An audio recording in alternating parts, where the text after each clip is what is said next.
Hello friends, स्वागत है आप सभी का एग्ज़ाम विहार यूट्यूब चैनल में। दोस्तों, जैसा कि 64वीं बीपीएससी मेंस का रिज़ल्ट आने वाला है और इसके इंटरव्यू की तैयारी ज़ोर शोर से चल रही होगी आपके। तो चलिए हम देखते हैं कि इंटरव्यू की तैयारी में किन किन बातों पर प्रमुख ध्यान रखना चाहिए। तो यहाँ पे 8-10 मुख्य पॉइंट बताए गए हैं आपको। इस वीडियो को आप अंत तक देखेंगे। इन बातों का ध्यान रख के आप अपने इंटरव्यू की तैयारी को और बेहतर कर सकते हैं। तो चलिए देखते हैं दोस्तों। पहला पॉइंट है। पहला पॉइंट यहाँ पे है कि देखिए, कॉन्फिडेंस लेवल को हाई रखना है। अपने कॉन्फिडेंस लेवल को आप हाई रखेंगे, क्योंकि ये जो इंटरव्यू है यह फैक्ट्स का नहीं, इफ़ेक्ट्स का खेल होता है। अगर आपका इफ़ेक्ट अच्छा बनता है इंटरव्यू के समय, तो निश्चित रूप से आपको अच्छे मार्क्स मिलेंगे। तो सबसे पहले आप अभी से अपने कॉन्फिडेंस लेवल को हाई रखें। इसके बाद जो दूसरा पॉइंट है जिसको हमें ध्यान रखना चाहिए कि हमेशा पॉजिटिव सोचिए, नेगेटिव मत सोचिए, हमेशा पॉजिटिव सोचिए। और इसके बाद जो अगला पॉइंट है कि आप ईमानदार बने और सच बोलें। देखिए, इंटरव्यू के समय में भी आपको ईमानदारी बरतनी है और सच बोलना है। ऐसा नहीं कि आपसे कुछ पूछा गया तो आप उसके बारे में न जानकारी होते हुए भी आप कुछ भी बातें बना के आप उसका जवाब दे रहे हैं। तो इससे बचिए। इससे बचने के लिए अभी से आपको ईमानदारी और सच बोलने की आदत डालनी पड़ेगी। इसके बाद जो अगला पॉइंट है कि आपको अभिवादन तथा व्यवहार पर भी ध्यान देना चाहिए। अभी से आप किस प्रकार से अभिवादन करना है इंटरव्यू के दौरान, या फिर इंटरव्यू से निकलते समय, या फिर आपका जो व्यवहारिक है वह अभी से आपको इस पे ध्यान देना है। व्यवहार कुशल बनिए और अभिवादन करना सीखिए। इसके बाद जो अगला पॉइंट है कि अपने व्यक्तित्व को निखारें, बोलने एवं आवाज़ पर भी ध्यान दें। तो अपने पर्सनालिटी को आप डेवलप करें, और आप किसी से बात कर रहे हैं या फिर अपने आवाज़ पे अभी से संयम बरतना शुरू करें, ताकि आपका आवाज़ ज़्यादा लाउडली भी ना हो, ज़्यादा स्लो भी ना हो। तो एक अच्छी हारमोनी वाली आवाज़ होनी चाहिए। और अपने बोलने के अंदाज़ को भी थोड़ा सा ठीक करें। जैसा आप बोलते हैं वैसा ही रखें, लेकिन उसमें कुछ ज़्यादा बदलाव नहीं करना है।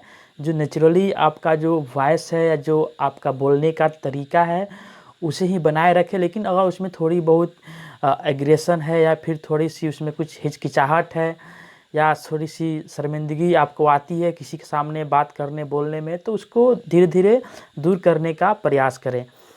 तो इसके बाद जो अगला पॉइंट आपको ध्यान रखना है वह है कि सकारात्मक लोगों से ही मिलिए, नकारात्मक लोगों से दूरी बना के रहिए। देखिए, इंटरव्यू जब तक नहीं हो जाता है तब तक आप ऐसे लोगों से बिल्कुल दूर रहे जो नेगेटिव बातें करते हैं, और सकारात्मक लोगों से ही मिलते उन्हीं के बीच में रहिए।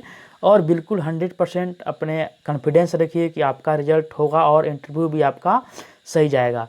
एक्स्ट्रा प्रेशर लेके नहीं चलना है। तो ये काफ़ी महत्वपूर्ण बात है। इसके बाद जो अगली बात पे ध्यान देना है कि आपको प्रतिदिन अभी से न्यूज़पेपर, अखबार देखते रहना चाहिए। उसमें जो भी आए दिन देश विदेश या फिर अपने लोकल एरिया पे जो भी घटनाक्रम हो रहे हैं उनको आपको बारीकी से उस पे गौर करना है, क्योंकि उनसे भी प्रश्न इंटरव्यू में पूछे जा सकते हैं। इसके बाद जो आपको ध्यान देना है, अपने बायोडाटा पे फोकस करें। आपका जो भी बायोडाटा है उस पे आप फोकस करें, उसके बारे में उससे जुड़े हुए कुछ ऐसे प्रश्न तैयार करें और उसका जवाब खुद ढूंढें। जैसे कि आपसे पूछा सकता है कि आपने ग्रेजुएशन किस विषय से किया है या फिर किस कॉलेज से किया है। आपके ग्रेजुएशन के बीच और आपके इस एग्ज़ाम के बीच में अगर गैप है तो यह गैप क्यों है, आप उस दौरान क्या कर रहे थे। तो इन सब बातों को आप एक अच्छे से आंसर तैयार कीजिए कि क्या जवाब देना है। ऐसे प्रश्न पूछे गए हैं हमसे, तो वहाँ पे हम क्या जवाब देंगे। अभी से आप उसके लिए तैयार रहिए, तो आपको इंटरव्यू रूम में आपको परेशानी नहीं होगी। आप पहले से इन सभी प्रश्नों से फेमिलियर रहिए। इसके बाद जो आपको अगला बात ध्यान रखना है कि खुद से प्रश्न कीजिए और उसका जवाब तैयार कीजिए। जैसा कि अभी मैंने कहा, खुद से प्रश्न तैयार कीजिए कि अगर हमसे ऐसा प्रश्न पूछा गया तो उसके लिए हमें क्या जवाब देना है।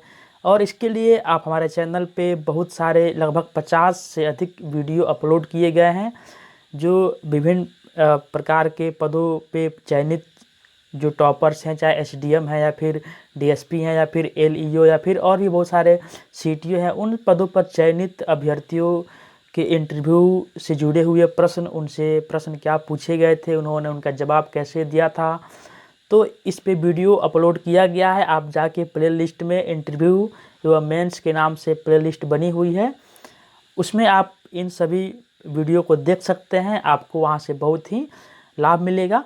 तो आप खुद से प्रश्न कीजिए और देखिए कि क्या प्रश्न उनसे पूछे गए हैं, उनका जवाब क्या था और आप उस पर क्या जवाब देंगे, तो उसको आप तैयार कीजिए। इसके बाद जो अगली और 10वीं बात है कि ज़्यादा बढ़ चढ़ कर ना बोलें। किसी भी बात को अगर आपको जानकारी हो तो ही बोलें, या आपसे जितना पूछा जाए उतना ही बोलें। ऐसा नहीं कि पूछा गया है कुछ और आप बढ़ चढ़ कर कुछ ज़्यादा ही जवाब दे रहे हैं, तो उससे भी इंटरव्यू अच्छा नहीं जाता है। तो इसलिए ज़्यादा बढ़ चढ़ कर बातें नहीं करना है।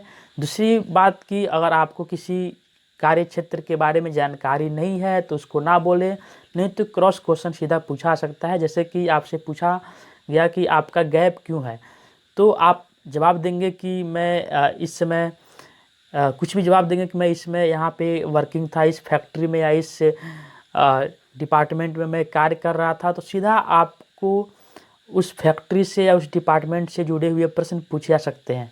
या फिर आपने कहा कि मैं इस बीच में कुछ समाज सेवा कर रहा था या फिर कुछ ऐसा भी काम कर रहा था, तो आपसे उस कार्य के बारे में क्रॉस क्वेश्चन पूछा जा सकता है। तो अगर आपने ऐसा कुछ कार्य नहीं किया है तो आपको नहीं बताना है। आपने जो किया है, जिसके बारे में आपको पूर्ण जानकारी है, उसी के बारे में आप बात करेंगे। नहीं तो क्रॉस क्वेश्चन में आपसे पूछा जाएगा और आप वहाँ पे परेशानी में पड़ सकते हैं। तो इस प्रकार दोस्तों, आपने देखा कि एक छोटी मोटी बातें हैं जिन पे ध्यान रख के हम अपने इंटरव्यू को अच्छा बना सकते हैं और इंटरव्यू में अच्छे मार्क्स प्राप्त कर सकते हैं। चलिए अगले वीडियो में फिर आपसे मिलते हैं कुछ ऐसे ही इंटरव्यू से जुड़े हुए कुछ महत्वपूर्ण तथ्यों को लेकर। धन्यवाद।